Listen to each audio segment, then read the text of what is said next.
Hello, my name is Clayton, and welcome to episode 131 of the Watch Dog podcast. I'm a professional dog runner and watch enthusiast talking to his pals about dogs and watches. How's everyone doing? Thank you so much for listening. You know I appreciate it. Ooh, not my best intro. Anyway, I hope everybody is doing well. We are still dealing with wintry weather here in Rhode Island, the aftermath of the big snowstorm a couple weeks ago. We've had really cold weather, so none of it has melted. It's all still here for us to enjoy or hate, depending on your mindset. We're getting a frigid weekend this weekend as well. I'm recording this on the 7th tomorrow. We're expecting like minus 25 wind chill or something like that. I'm doing a 10-mile group run tomorrow. It's going to be freaking awful. So needless to say, I have been wearing my Canada Goose jacket a lot. Thanks for the feedback on that episode, by the way. I did hear from a few of you, and the consensus seems to be that you would not spend big money on a winter coat. Others disagreed with me that they like to have fur on a hood. It helps from protection against the brutal winter winds. Yeah, I don't really love the way it looks. I actually don't love the hood on the Canada Goose jacket. That was a con I forgot to mention. It's a little bulbous. You can adjust it and tighten it a little more, but it's just a little cumbersome, especially for me. I'm moving around a lot in that coat, so it came off immediately. I do typically wear a hoodie most of the time underneath any coat I'm wearing, so I just use that hood if I feel like I need one. It's just a little more streamlined and easier to move around in. And real quick, I also just wanted to thank everybody for the feedback on the episode I did a couple weeks ago about whether Seiko was a luxury brand or not. I feel like I have become the unofficial podcast for Seiko SNR spring drive lovers. I've had a few people now send me pictures of their SNR divers and GMTs. Oh man, I love to see it. They agree with me. Some of the most underrated, amazing watches on the market. People don't give them a chance because they are expensive Seikos. If you see one in person, though, I guarantee your mind will be changed, and you may not buy one, but you'll respect it anyway. One listener sent me a picture of his blacked out SNR 031 diver with his beautiful dog. Oh, such a great watch and an even more impressive dog. I think we might need to start making that a trend around here. On Instagram, send me a wrist shot with your dog in it. I would love to see all the beautiful breeds and watches that y'all have. Maybe I could even post them on my Instagram or something, since I never post pictures of my own watches on there anymore. I never really post on there at all. I just lurk and message people. That's about it. But again, thank you so much for the kind words. I'm always so grateful to hear from you, and the not so kind words. I love any type of feedback. So thank you so much again. And all right, last week's episode opening was super long, so we're jumping right into things today. I know you'll appreciate that. So have you ever committed to taking really good care of yourself? Not to say that you don't take good care of yourselves on a regular basis. I know you're all very healthy people, but you know what I mean. A lot of us do this around the beginning of the year, right? New Year's resolutions. We don't always eat the healthiest during the holidays, and January 1st represents a reset, a recommitment to getting healthy and getting in shape. We do dry January, right? Drinking alcohol goes hand in hand with overeating at the holidays. Many of us overdo it a bit on the holiday cheer. So in January, we make a conscious effort to get enough sleep, start an exercise routine, maybe re-up at the gym, and then whether it be running, lifting, swimming, cycling, we get active again. We drink enough water, eat right, we cut out sugar, fried foods, etc. If you've ever done this for an extended period of time, you feel amazing, don't you? Maybe you keep a food journal, keep track of what you're putting in your body.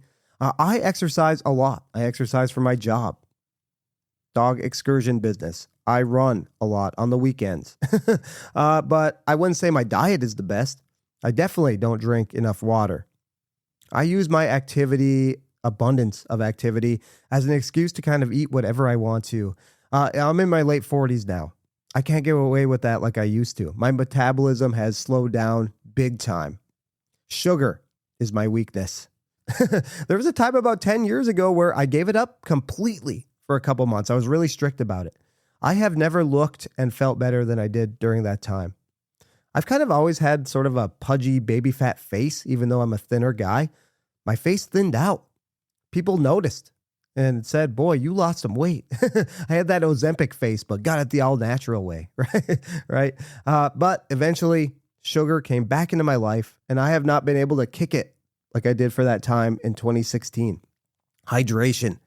There have been times where I've been really focused on drinking enough water and electrolytes. For me, that's like a gallon a day.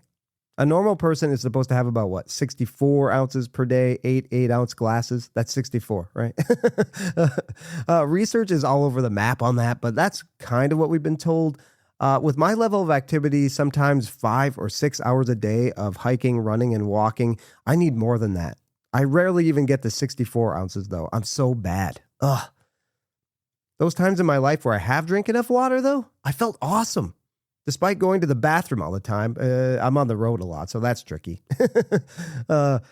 Being a guy in a van is creepy enough baseline, let alone trying to go to the bathroom in a plastic jug or something. Anyway, despite that, when I drink enough water, an abundance of water, I have more energy, I run better, I perform better at my job, skin looks better. However, after a short period of drinking the right amount of water and fluids, though, I revert back to my old ways. So, if I feel so good when I give up sugar and drink enough water, how come I rarely do it? Why do I fall back into the habits that make me feel worse? Because, quick answer, it's boring. Drinking coffee and beer is just more fun to me than drinking water. Tastes better. It's more exciting. That bowl of ice cream at night is just more fun than not eating anything at all or having a healthier snack. All right, what the hell am I talking about? Let's take it back to the main topic here for a bit. These examples are analogous to my relationship with the watch brand Tudor. I have owned 7 watches from Tudor now during my time in the hobby, multiple versions of the Black Bay 58, 2 of the OG black version, the silver and the bronze. I bought the Pepsi GMT, owned that briefly. Kind of reaffirmed to me that I am not a GMT guy. The Black FXD, which I contend is still probably the most comfortable dive watch I've ever owned. And it doesn't really matter on the strap. If you think it's too big, try it on. It really is comfortable, and that really just goes for any strap you put it on. And now, of course, I co-own the Lagoon Blue Black Bay 54 with my wife, Mrs. Watchdog. She was on here talking about it last summer.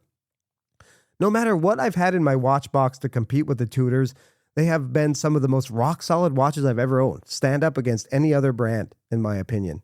Every single Tudor I've had with the Kanisi movements keep time that rivals high-accuracy quartz. They barely deviate at all in a week or two. It's better than Rolex. I think my FXD ran better than my Air King. Wear that for like a week and a half and it's off literally 1 second. It's just awesome. Whether you're a fan of the faux rivets on many of their bracelets, the bracelets themselves are phenomenal. The O style, I guess I can say it, oyster style. I'm talking about a Rolex adjacent brand. Or the 5-link on the Black Bay 54 Lagoon Blue. Among the best out of any brand I've ever owned. And I've owned Rolex, Grand Seiko, Omega, Breitling, GP. They're right up there. The T-Fit Clasp, I would say, ranks among the best micro-adjust systems I've ever owned. Easy to adjust on the fly when your wrist swells during a warm summer day, and maybe you've had a little too much salty food. And I can't forget the bezel action, right? That's 60-click goodness. It's probably second only to Rolex in my experience. Kind of a different feel, but it's so satisfying. I am a fidget spinner guy. I like to use my dive watches as fidget spinners, and the action is super satisfying. So, when I have a Tudor in my collection, once the honeymoon is over, why do they often just sit unworn in my watch box and eventually the first watch is to be sold when I free up funds for another watch? Never fails. They're kind of like Seiko in that regard. If they are so accurate and the bezel action is top-notch, why are they the sacrificial lambs? Kind of like the question I asked earlier.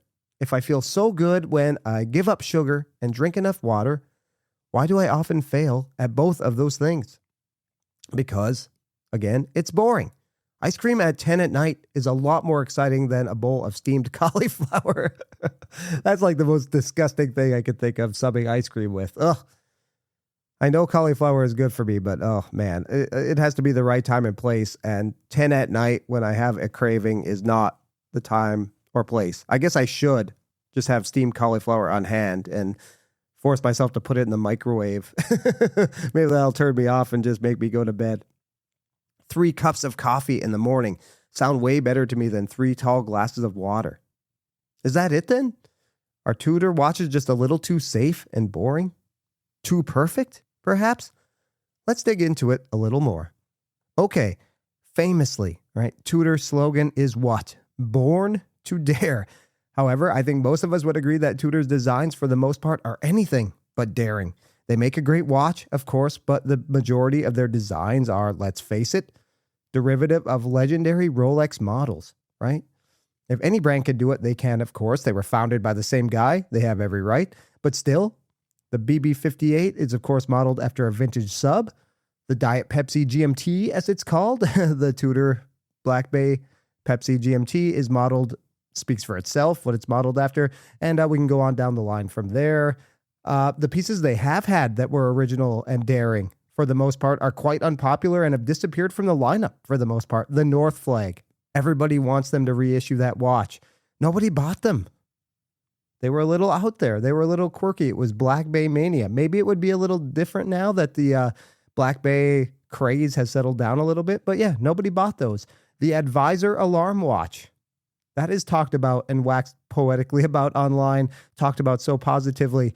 Nobody bought that. I was able to check one out when they were being produced at my authorized dealer. Very cool watch, very chunky. I remember they offered me like 10% off. It had been there for 2 years. I had been going there for 2 years and had seen it every time, and it was a little scratched up from being handled. They offered like 10% off. I needed more than that, and still it wasn't a watch I probably would have worn because it was so big and chunky. The P01, another really weird watch. That's amazingly still around, I think. I have not heard that that's been discontinued. Definitely not a great seller, I don't think. It takes a special kind of wrist to pull that off, and I certainly don't have it. So during my State of the Collection episode at the end of last year, I mentioned that I'd only worn my Lagoon Blue Black Bay 54 a handful of times since getting it last August, and that my wife rarely reaches for it either. As I mentioned, we own it together. We paid half price each and bought it together. Compared to the original Black Bay 54 and their other divers, it is a bit more out there and daring. In fact, if you actually go onto Tudor's website, it's literally in the daring watches family. It's not in the Black Bay 54 family. It's in that daring family along with the pink and turquoise chronographs, the carbon chronograph, and then the ceramic blue dial Black Bay. The Lagoon Blue is literally daring in name and I would say in design as well. Kind of like that Tiffany bluish dial, granular texture that I don't think Tudor has ever done on any other watch. Shiny stainless steel bezel, the 5-link bracelet. Definitely a departure from almost anything else they do aside from this daring family of watches. That pink and blue chronograph, they're pretty daring. They're pretty out there. So it literally does have interesting visual aspects and, of course, fantastic timekeeping, a great bracelet, awesome bezel action. Yet neither of us reach for it that often, my wife and I.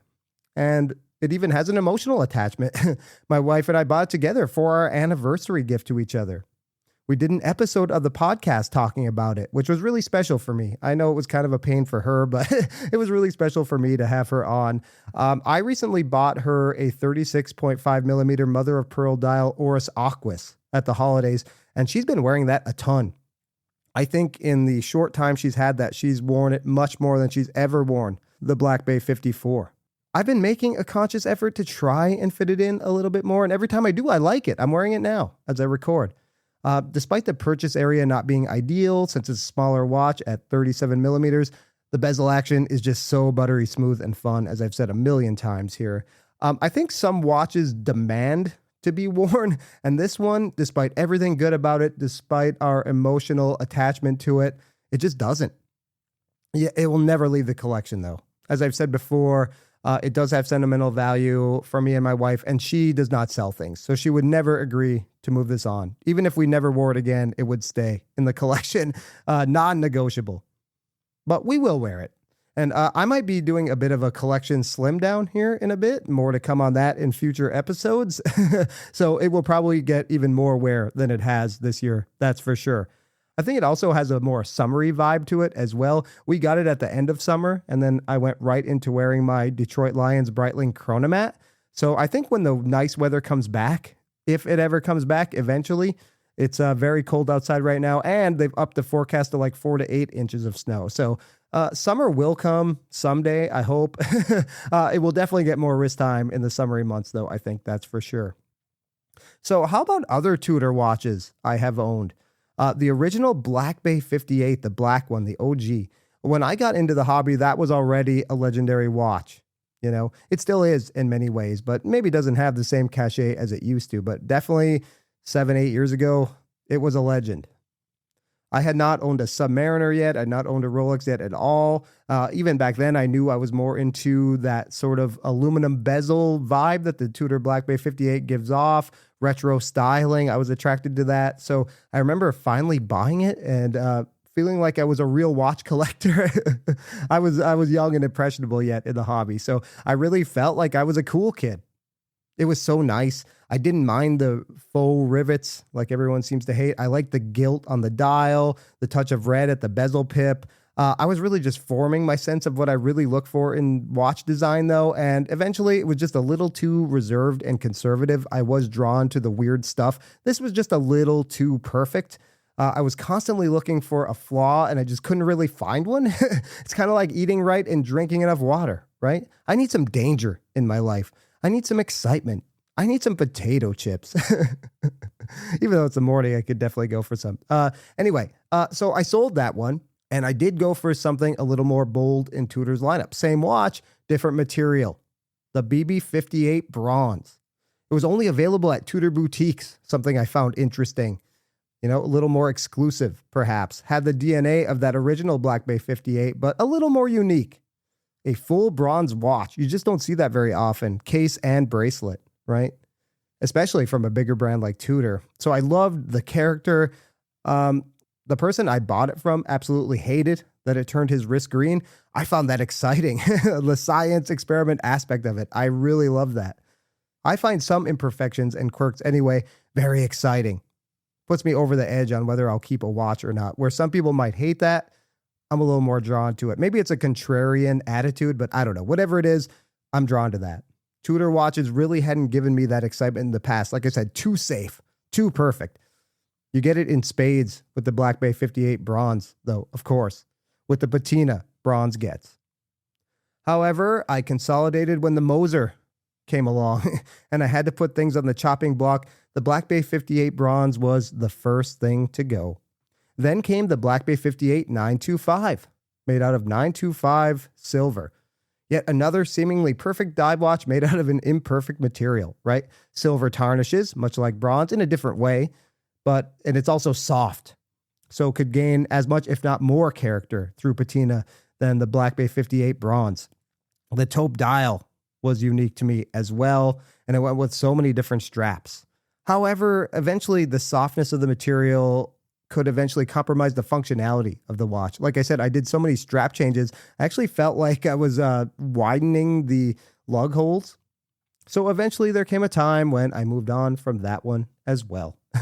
I'm certainly not the only one who makes Tudor a sacrificial lamb when they are looking to move on from a watch. The secondary market is littered with them, and the prices are soft. Why does this happen? I don't think most people sell Tudors because they're disappointed in them or they're bad watches. Again, quite the opposite, I think, right? We've established that in a way. Maybe they're too good, too safe. I think more they sell them because the watch did its job. And now they're on to the next phase of their collecting. That can mean a number of things, I think. Watches like the BB58 are the perfect entry-level dive watch. It was one of the first nice dive watches I bought, that's for sure. They can come early in a collection and then move on when the collector is ready to level up. And we'll go more into that later. Maybe they're ready to go on to Omega, Rolex, Grand Seiko, something else. It's a great entry-level starter watch, I think. And again, entry-level is subjective. Or it can come later in a collection, I think, too. Maybe the post-hype effect has something to do with somebody buying one later in their collecting career and then moving on from it as well. For me, like I've said, Tudors just have a hard time competing for wrist time once the honeymoon ends. Their reliability and the perfect specs, become more of a liability. Again, back to it. It's the eating right and drinking enough water analogy. I feel great doing it, but after a while, it just gets a little safe, a little boring, and I go back to coffee, beer, and ice cream and potato chips. The water and cauliflower get left by the wayside, right? I think a lot of Tudors turn into nice but rarely worn watches. We see this in a lot of for sale posts, don't we? I love this watch, but it never gets wrist time anymore. I mean, I have an example that happened to me with the FXD. I still rate it as one of, if not my absolute favorite dive watches of all time. By far the most comfortable watch I've ever owned. Like I said, any strap, it doesn't matter. Whether it be a sports watch, a dress watch, a dive watch, the FXD is just super comfortable. Something about the way those fixed lugs lie, even though it has like a 52 lug to lug, it just doesn't wear that big. And it's just, like my good old friend Chaz used to say, like sweatpants for the wrist. Still, I felt like it was expendable. I sold that watch. I felt like it was expendable when I needed to free up some funds. Selling it felt almost logical instead of emotional. For the most part, Tudor watches are not extremely limited. Very easy to rebuy one if you so choose, right? Littered on the secondary market, like I said. I can only think of like a handful of modern Tudor models that are truly exclusive. Maybe the Marine Nationale FXD models from 2021, the MN21 on the case back. That watch was released, I believe, in like October or November of 21, so it's limited by virtue of that. Only a couple months of MN21 on the case back. But I've even seen those for sale in like the Slack group I'm in at a premium, and then nobody buys them and they bump the price down and they eventually get sold for way less. So I don't even know if those are, truly hot collector's items. They might be a future classic. I think maybe in 25 years, if you have one of those, I would hold on to it unless you really need to sell it. I think in 25 years, that is a future classic. And then for sure, it will be very limited, very hard to come by, and you might get a premium. But who knows? I'm not promising anything. This isn't financial advice or anything like that. But I think you have a better chance at doing well on that watch in many years instead of right now. I also think many Tudor watches are initially quite hypey. I've talked about this, but Pete McConville especially and others have talked about the disproportionate amount of media coverage Tudor gets versus how many watches they actually sell and their overall standing within the Swiss watch hierarchy. According to the 2024 Morgan Stanley Swiss Watch Report, right, they dropped to 21st in terms of turnover. Yet with all the coverage they get, that would make you think otherwise, right? Brands that are virtually ignored by watch enthusiast media outlets like Tag and Breitling are way higher on that list than Tudor. I mean, if you consume watch YouTube videos at all, you know what I'm talking about. When there is a new Tudor release, we get inundated with videos and it generates some hype.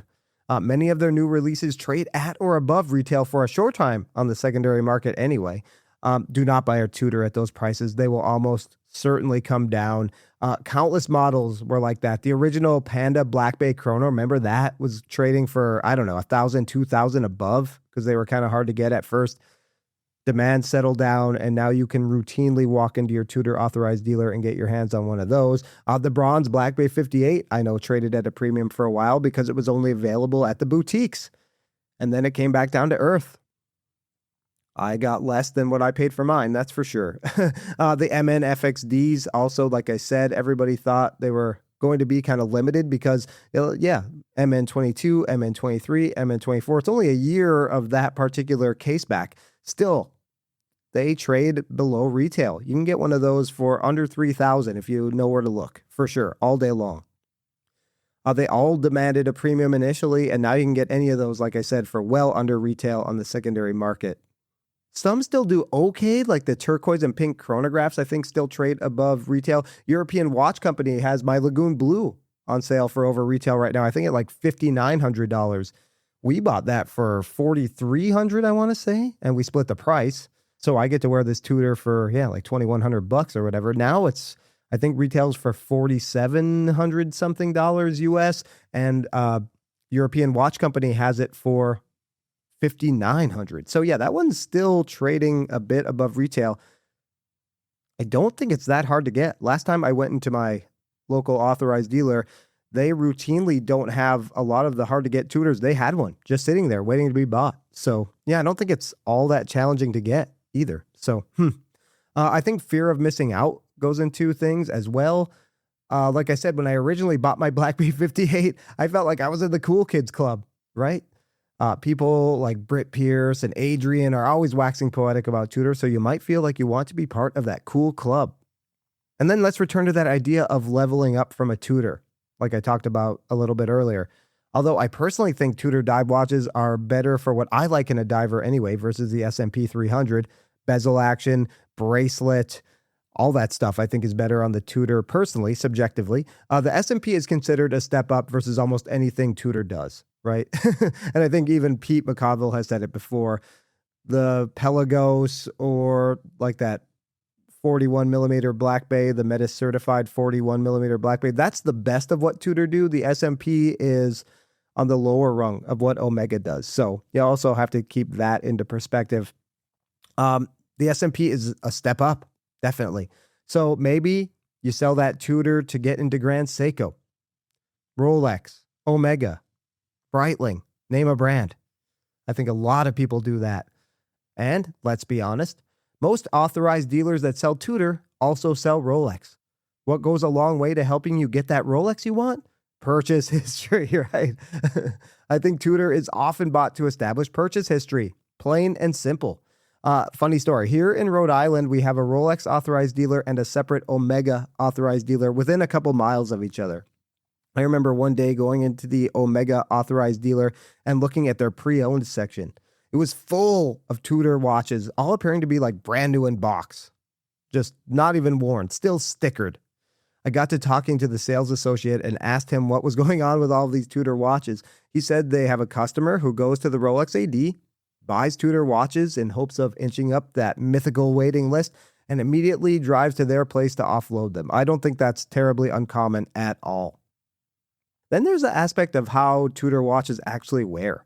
I think many of the models that have generated a lot of enthusiast interest over the last few years tend to be on the chunky side, the thick side. What's a term thrown around a lot to describe the larger Black Bay models? Slab-sided, right? The Black Bay Pro, the Pepsi GMT, the Heritage Black Bays, slab-sided. If you have a 7-inch wrist or under, they may not wear that great for you. I had the Tudor Black Bay Pepsi GMT for a bit. Like I said, I actually kind of liked how it wore. And that was another Tudor that seemingly did not lose or gain a second no matter how long I wore it for.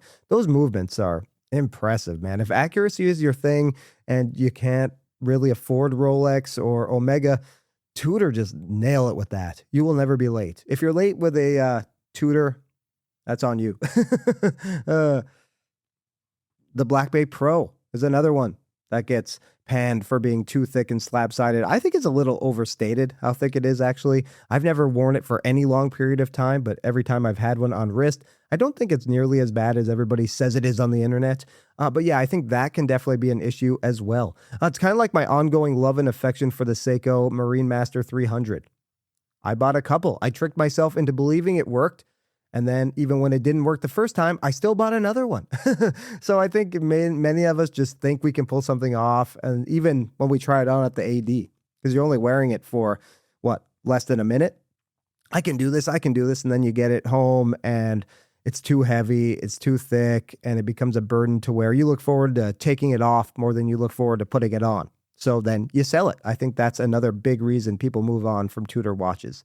And finally, I do think the conservative and derivative designs do play a part in why people don't seem to hold on to Tudor watches. I think most people, when they're spending a lot of money, do tend to err on the side of getting a classic and conservative design, for sure. What does the Black Bay look like? The Submariner, right? One of the most timeless watch designs in history. What's one of the other watch icons? The Speedmaster, right? Though they've done several variations of it, kicking a dead horse, in my opinion.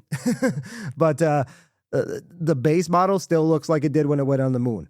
Not many changes. There's a reason these watches are icons and timeless.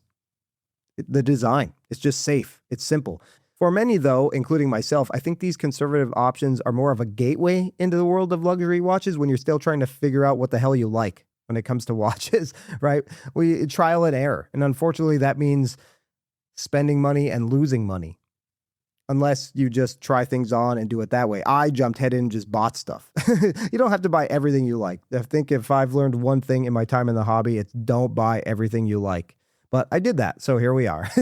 But yeah, I think definitely you tend to try these when you're still trying to hone in what you prefer in a wristwatch. I slowly started to realize I was into something a bit more odd and quirky. There really was not a place for a traditional looking diver in my collection, and that's why I moved on from a lot of my Black Bays or went a different route with the Black Bay 58 in exploring other materials like bronze and silver. Happened to me with the Rolex Submariner and Explorer, I think too. Maybe just a little classic. That's why I've settled on the Air King, a little more up my street. And one more time, I think just to reiterate, if you get seller's remorse, it's one of the easiest brands to buy back at a great price. There are a bazillion Black Bay 58s on the secondary market, right? If you sell yours and regret it, you should have no problem getting another one. A lot of us are in watch groups where you know the person selling it and they're likely to give you a good deal as well. So many people just have these in their watch boxes and don't wear them anymore. Tudor prices are going up also at the authorized dealer, brand new. They had a pretty big price hike to start the year. Will that affect secondary market prices? I'm not entirely sure. I'm guessing so. Who knows? But like I said, Tudor is out of the top 20 selling Swiss watch brands right now. With some of the prices I'm seeing on their brand new models with these price hikes, I don't know. I'm not sure they're a great value option like they used to be. I guess we'll have to see. I look forward to doing a deep dive episode when the Morgan Stanley report comes out for 2025. I think it happens right around Watches and Wonders, March, April. So I'm really looking forward to doing an episode on that. Perhaps I'll ask Pete McConville to come back. I'm sure he'll do videos on it as well, and I don't want to step on his toes there, but I know he loves talking about that stuff, and he can do it justice in a way that I probably can't. So, all right, I think I think that sums up my complicated relationship with Tudor and seemingly the complicated relationships a lot of you people have with Tudor. So how do you feel about the brand? Is there one that's been a keeper in your collection, or have you bought several and moved on from them like I have? I would love to hear it. You know how to get in touch with me at this point. I think you can send me a message on Instagram. That link is in the show notes. This podcast gets released as a YouTube video as well. You can leave a comment there. You can text the podcast. Like I always say, I'm not being rude. I have no ability to answer you back, but you're more than welcome to send a text message. Love to hear from you. How do you feel about Tudor? And maybe there's another brand you have a complicated relationship. I can think of a few that I do. Seiko, Rolex. Yeah. So yeah, let me know about your complicated watch relationships. I don't want to know about your complicated marriage or relationship with your boyfriend or girlfriend. I charge for that. But anyway, thank you so much for listening. And remember, sometimes you're the dog, sometimes you're the hydrant, but hey, at least you're outside. We'll catch you on the next episode of the Watch Dog Podcast. See you later.